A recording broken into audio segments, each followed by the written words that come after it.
Welcome back to Shattering Myths. My pleasure to welcome back after 2 weeks of Islamic detox, the world's foremost expert on the religion of Islam, IQ al-Rassooli. IQ, I understand that you took a little visit to the country that Muslims want to erase from the face of the earth. You went on vacation to Israel. It wasn't really a vacation. It was an exploration of what I didn't want to just listen and read what the news media are telling me. I went there to find out for myself what actually is happening. So I took a taxi in Jerusalem. Well, you know those Jews, they're occupiers, they're terrorists, they're merciless killers. They're occupying and oppressing all those poor little Palestinians. Why would you go to such a horrible place? Well, just to find out how horrible they are. Okay, all right, and all right. So you applied for entry, and do you have to get a visa coming from the UK? No problem at all. Doesn't matter who you are. If you have a British passport. Okay. I took a flight and I went. That's it. Okay. Nobody asked any question. Well, they asked the usual question: why you're coming? What is your intention to do? You know, I can do this. Yeah, they profile. Particularly, all Israeli flights are profiled. They have to be. Yeah, they have to. Oh, yeah, they because they would be the #1 target for suicide bombers. So. No, I mean they were very polite at the border. You know, when you land, extremely polite, and they speak several languages. So I mean, it doesn't matter if you speak Arabic, Chinese, or whatever. There's always somebody there to understand. Yes, and virtually, I would say probably 90+% of Israelis speak English. Most of the people that I talked to spoke English.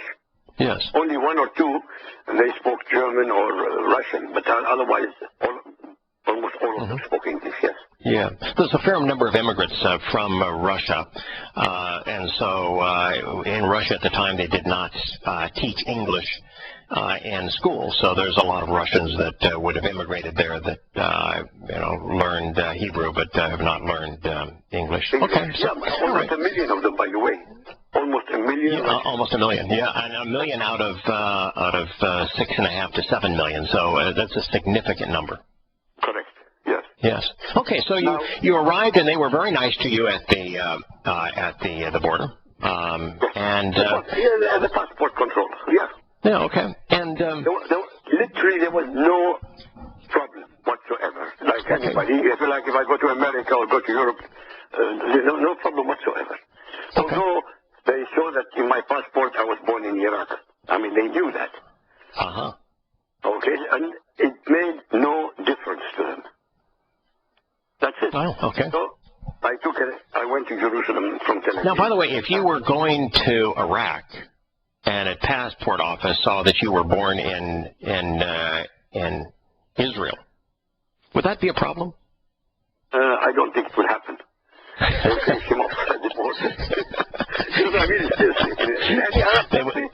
They would kill you. Is the answer? In any Arab or Muslim country, you have a problem.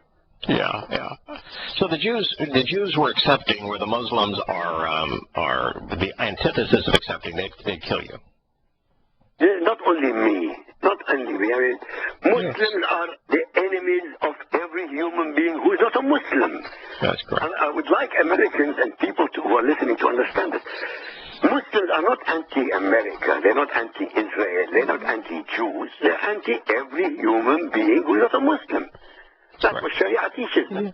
You know that. I know that. And anybody who reads the Quran would know that. Yeah, that's not 100% true, because they're also opposed to every Muslim who is of a different viewpoint than their own view of Islam. So if you're a Sunni, you also hate and are at war with and will kill Shias.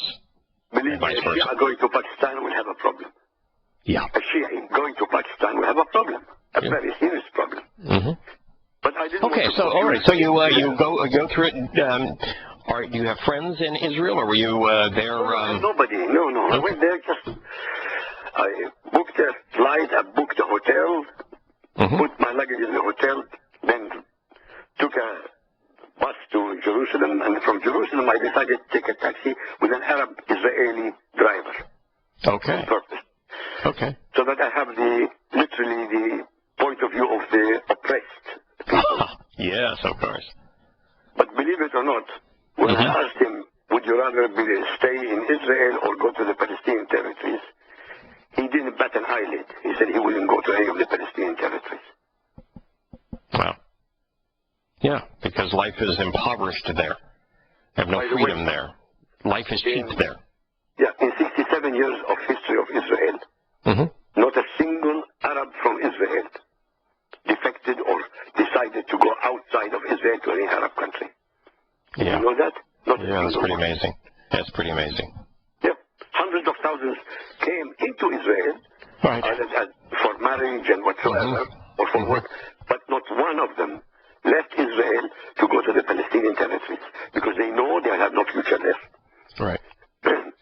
Okay, now where did you find these people? Were they bloodthirsty oppressors, or what was it like? Yada, if I say it is one of the best countries in the world to have social life, you wouldn't believe it. Yeah. The number of foreigners, the number of languages, the type of food, I have never seen so much a variety of food. And the food, excellent quality, excellent quantity, not cheap, by the way. No? It's expensive. Yes, because everything Similar really to European is. value. Right. It's not cheap. Right. Yeah. But the quality is second to none. Yeah. Yeah, I found that the service in Israel was extraordinary. The food quality was absolutely extraordinary.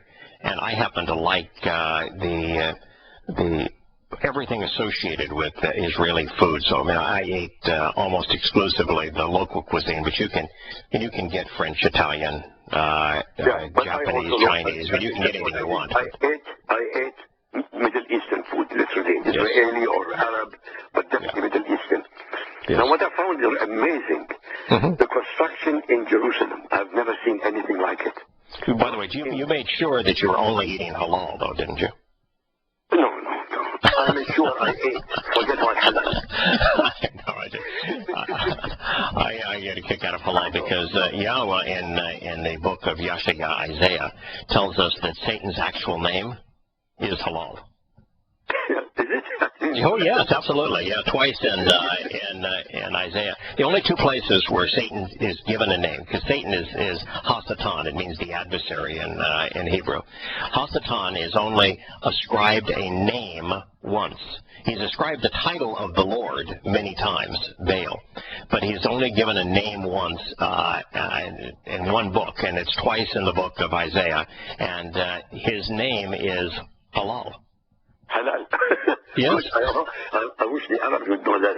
Oh, I've had a ball with that because they consider halal to be good, and that's what they should consume. It is Satan's name. Well, it's very appropriate, I must say. It's very appropriate. Yes, it is. Okay, so social life was spectacular. Israelis love to party. That's one of the things I noticed about them. And by the way, the whole Torah is based upon partying. The 7 invitations to meet with God every year, they're called the Mikre. Mikre means it's based on Kara, the very word that was used, corrupted, to create Quran.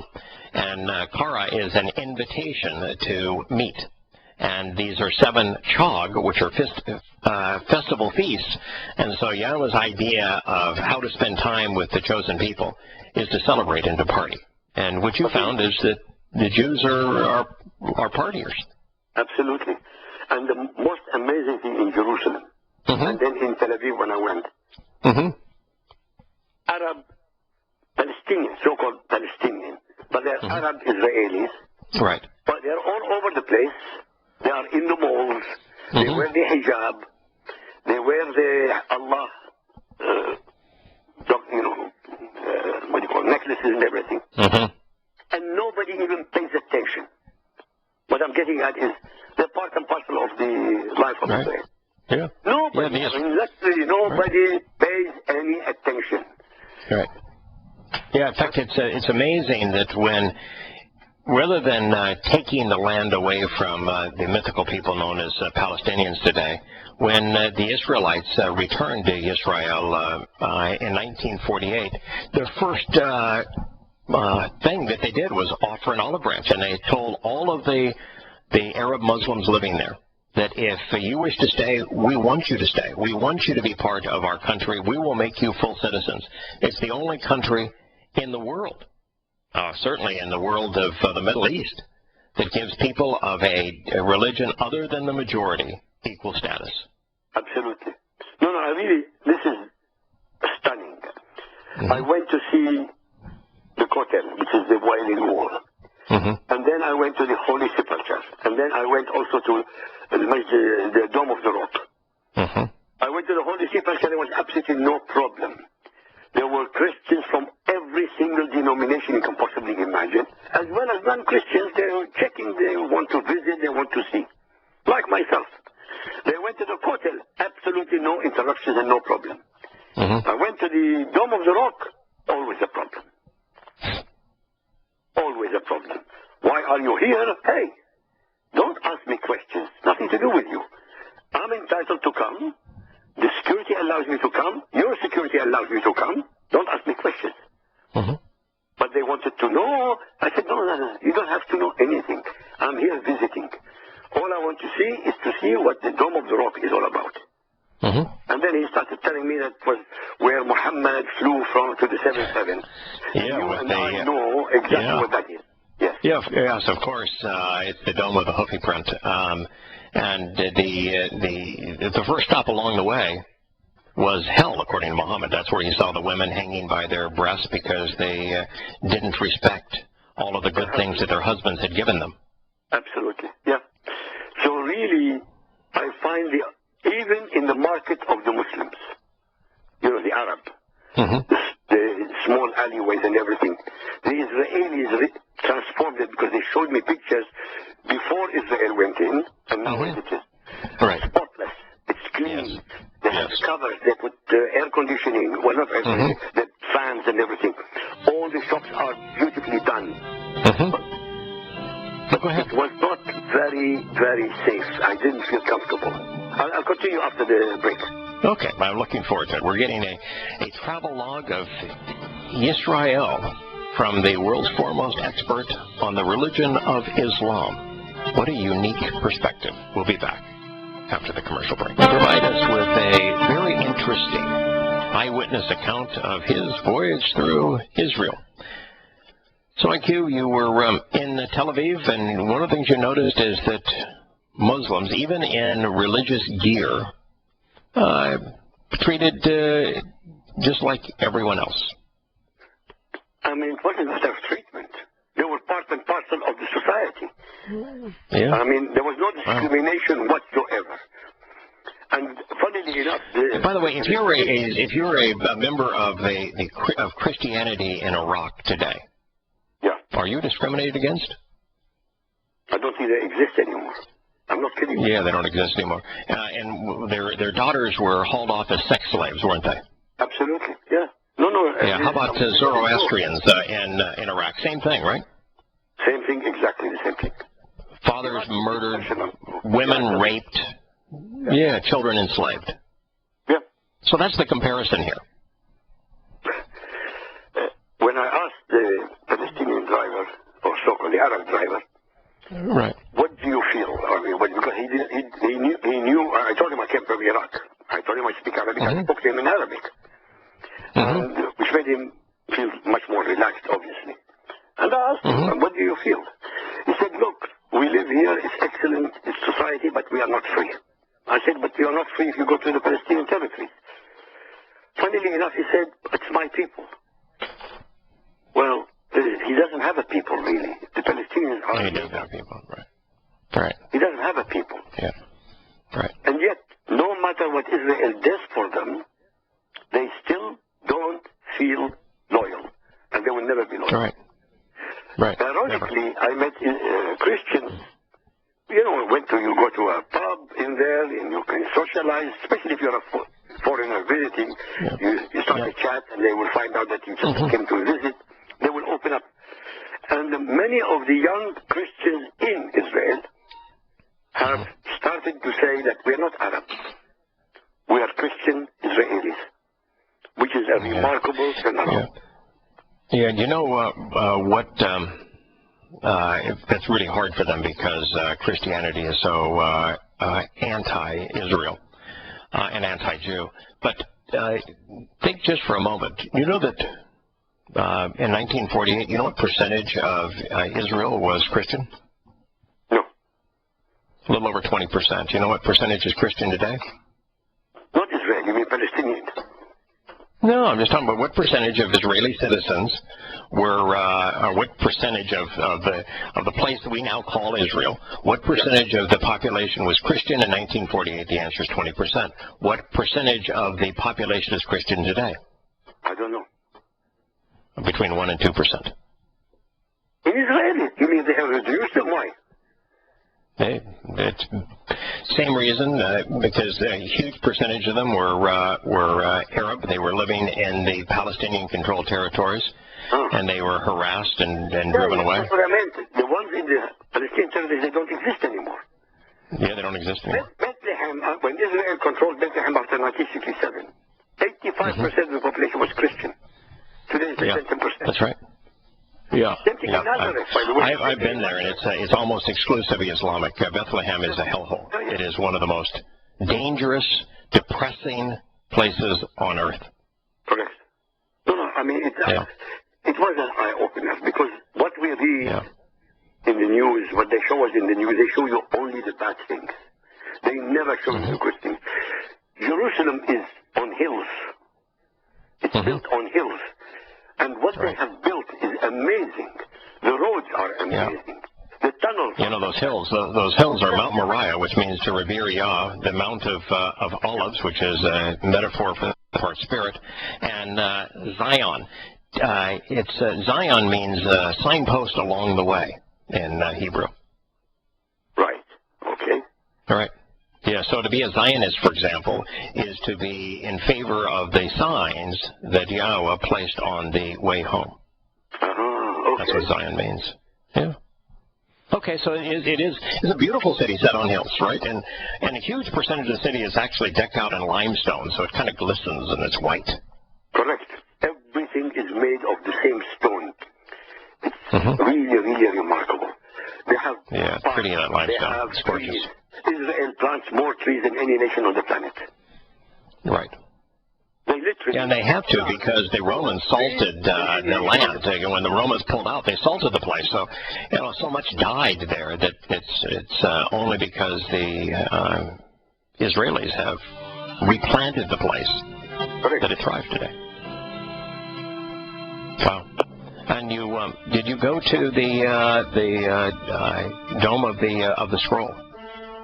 No, I didn't. Did you see the great Isaiah scroll or any of the Dead Sea finds? Unfortunately, I didn't have time. I just wanted to see more of the people, the oppressed people. That's what I wanted to look for. You didn't find any. Welcome back to Shattering Myths. Q, do you know that something that's, I think, very uncommonly known, particularly in the world of Islam, that the vast preponderance of Jews are not religious? It's about 80 to 85% of Jews are agnostics. I wouldn't be surprised. Same thing with Christians. Well, yeah, it's probably true that even those who would associate with the religion of Christianity. Yeah, because many of the churches in Europe are empty. Yeah. I mean, literally, for good reason. They're empty. Yeah, for good reason. By the way, they're really in Haifa, corrupt institutions. Yes. Amazing. Absolutely the most astounding gardens I've ever seen in my life. And they're treated with incredible respect. And yet the Baha'is who are Muslim are treated with contempt and murdered in every Muslim country. Wow. Amazing, isn't it, really? Yeah, it's an amazing place, an amazing people. And what's, of course, is amazing here, too, is that the productivity of Israel without any resources exceeds every Islamic country. In fact, it exceeds the combined Islam. All 1,500 million Muslims, 57 Muslim majority states cannot outproduce Israel, all of them. No. Intellectually, militarily, No. no, not militarily, intellectually definitely not, scientifically definitely not, culturally definitely not. They have Well, in terms of just products, products that are manufactured products, they all of them combined don't equal Israel in manufactured goods. Absolutely. No. I mean, the social life, they have an incredible number of philharmonic orchestras, they have concerts. I went all the way to the Golan Heights. And they have transformed the Golan into an agricultural place. Amazing. Vineyards.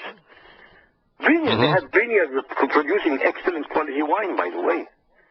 You know what the Golan was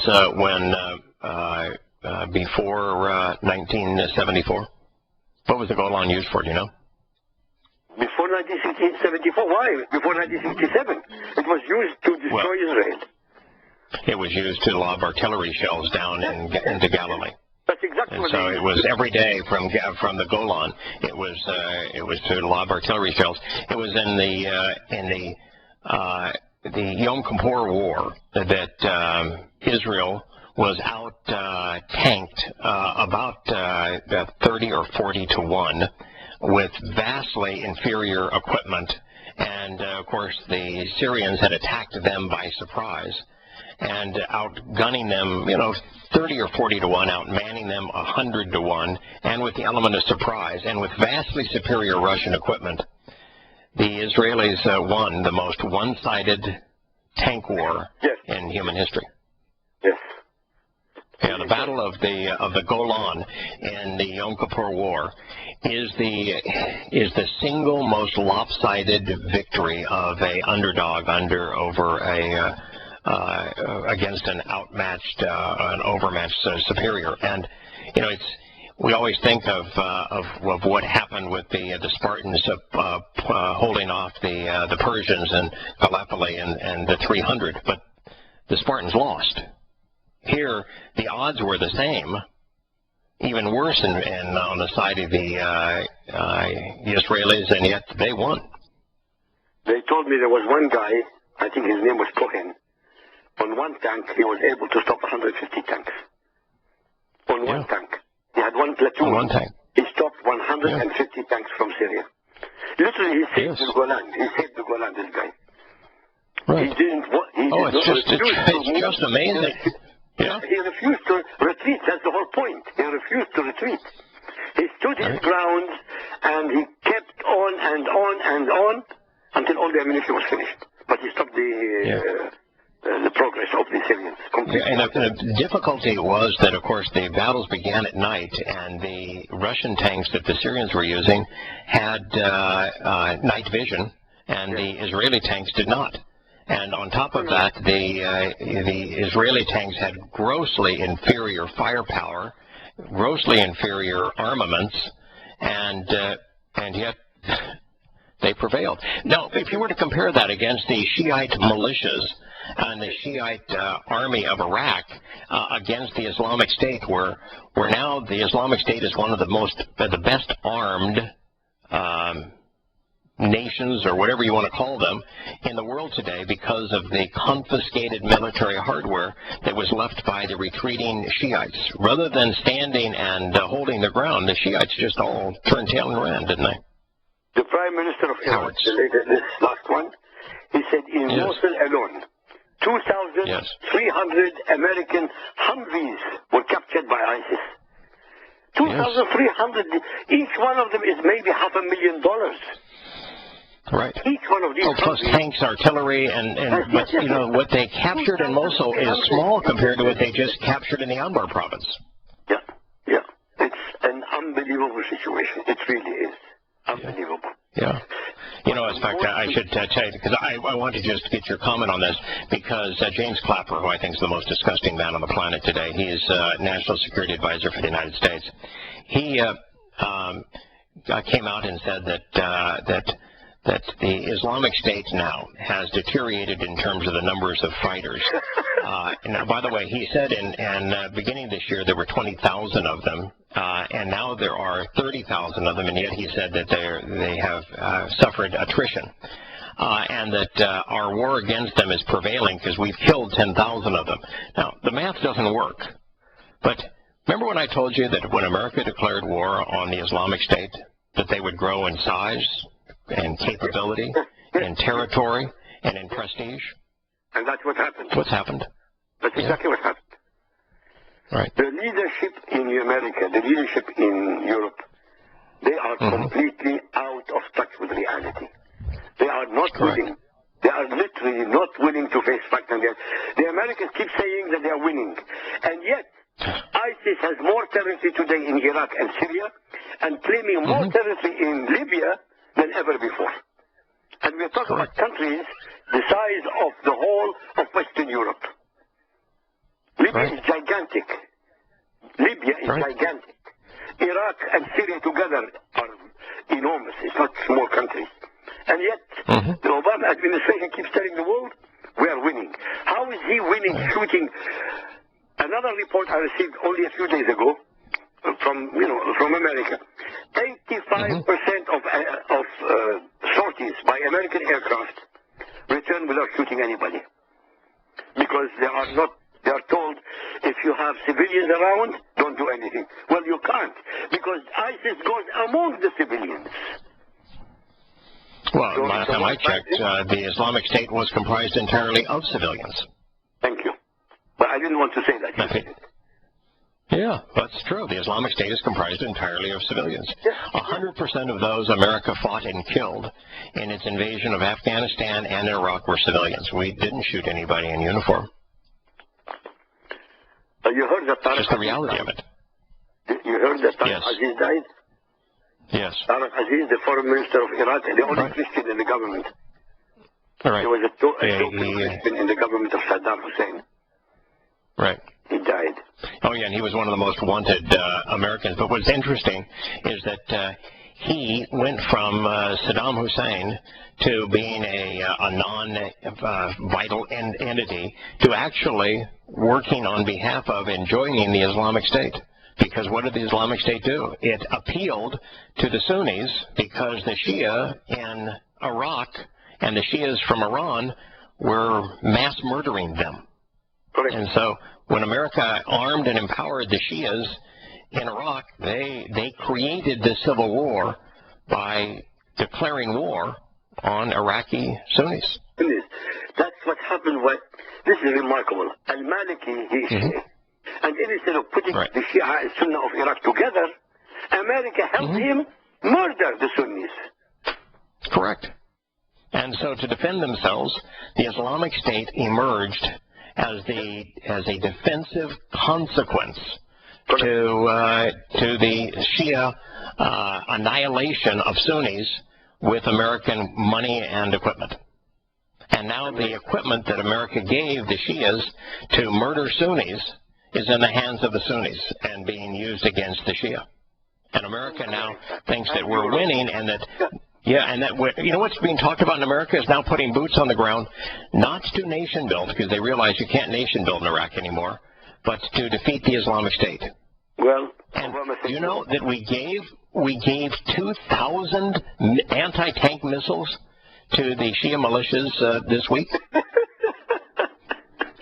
Honestly. So you're going to put Americans in armored personnel carriers, and you've just given the Shia the Shia militias were the most deadly against Americans when we were last there, and you've just given them 2,000 anti-tank missiles. Okay. Tell me, are you and I the only insane people on the planet, or are they the insane people on the planet? I'm pretty sure that you and I are among the few who are sane. Yeah, that's what I think. And I will tell you that there is no sane individual that is currently employed by the U.S. government or the U.S. military. Not one, I swear. Not one. Not one. Not one. No. There's not a single moral, rational individual. No. Not one. None. None. Even David Petraeus, whom I admired for a while, I thought he was doing something good. Oh, Betrayus is stupid. well, Betrayus is the guide, and I never admired Betrayus. I call him Betrayus as opposed to with the P, because when he came up with the Awakening program, which was to arm Sunni Muslims he said, to go after Al-Qaeda, when I knew that Al-Qaeda didn't exist in Iraq, and if they did, they would be Sunni against Sunni, and that's not going to happen. What I said at the time, that his Awakening program would simply create a civil war where both sides were now heavily armed. And the Awakening program has become the Islamic State. Yes. You could not have done anything more counterproductive than what Betrayus did during the Bush administration, and he's still heralded by Republicans in Congress as the great victor and hero. When the day that he announced that program, I went ballistic, and I said, this is going to be the consequence. Turned out exactly that way. Isn't that remarkable? You can tell, you can prophesy the future. Predict the future. Yes. Yes, well, Muhammad said he prophesied. He predicted nothing, he prophesied nothing. Right. Now, I'm not claiming to be a prophet. I was able to use evidence and reason to foretell what the consequence was going to be of that ridiculous to the United States. And I was right. Like you, within a year of the time of 9/11, I came to a very controversial conclusion that Al-Qaeda was irrelevant and that they would cease to exist and that it wouldn't matter. And within a month of the time that I learned about the Islamic State, I came to the conclusion that they matter and that they will continue to exist and there will be no way to stop them. What do you think about those two statements and what they predicted? Well, Yada, the prophets of Israel never said that they received their prophecies from God. They could read the situation. They contemplated, they thought about it, and they came to the correct conclusions. So do you.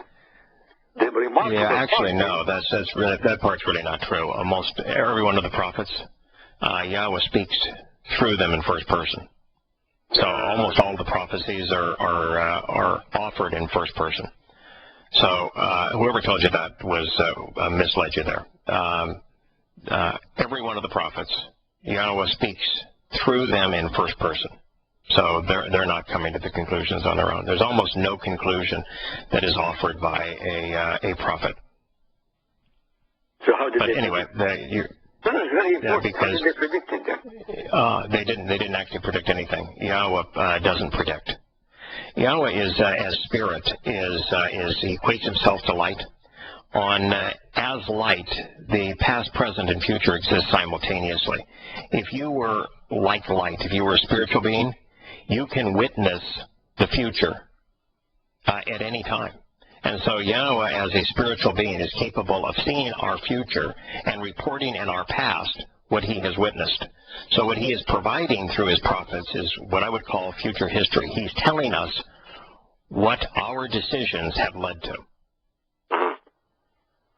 So he's not predicting anything. He's reporting the future in our past.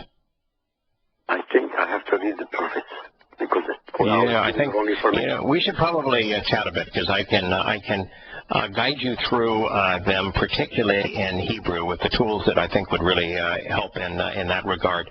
It's an extraordinary journey, and the purpose of the prophets is really singular. It wasn't to predict the future, because Yahowah never predicts the future. He simply reports of what the future will entail. The purpose of the prophets, and Yahowah says this over and over again, he says, if you want to know whether or not I inspired these words, if you want to know if what somebody is saying comes from me or not, the one thing you should always look for is prophecy, is future history. If it does not exist, then these statements did not come from me. And if the statement is erroneous in any way, if 1 out of 1,000 predictions doesn't come true exactly as predicted, then the statement is not for me. He says, the thing that you can use, the one thing I can do for you to prove that I exist and that I inspired this testimony is I can provide 100% accurate testimony about what's going to occur in the future. And that way, I'm not imposing myself on you, but if you're intellectual, if you're curious, if you have an open mind and you're rational, you'll come to know me. Unbelievable. I didn't know. Yeah. I have to apologize. Yeah. No, don't apologize. Don't apologize. No, I do, because I should have known better than open my mouth. So Don't ever apologize. Anybody who is, this is the extraordinary thing about UIQ. It's what sets you apart from virtually everyone I encounter. If someone points out something to you that is different from what you have been led to believe, you're immediately willing to discard that which is dishonest and accept that which is true. And that's the only way that you can be honest as a person who is interested in knowing truth. And it's an extraordinary skill. It's the one I use all the time, IQ. I have made a gazillion mistakes as I've tried to search for the truth. And when I find that I have said something that's wrong, I immediately admit it, and I go and correct it, and I'm thrilled that I found that I made a mistake, because then I can correct the record. So don't ever apologize so long as you're curious and you want to know the truth, and you will abandon lies when they're proven to be untrue, then you're a man that God wants to know. So we come back to you now. The conclusions you made are based on knowledge. Yes, they are. Yes, they are. They're based on knowledge, and also, yes, it was simply I analyzed the situation, and it appeared to be the only rational conclusion. And it all turned out to be true. Rational. Absolutely. Yeah. I feel let's talk. You take care. Yes.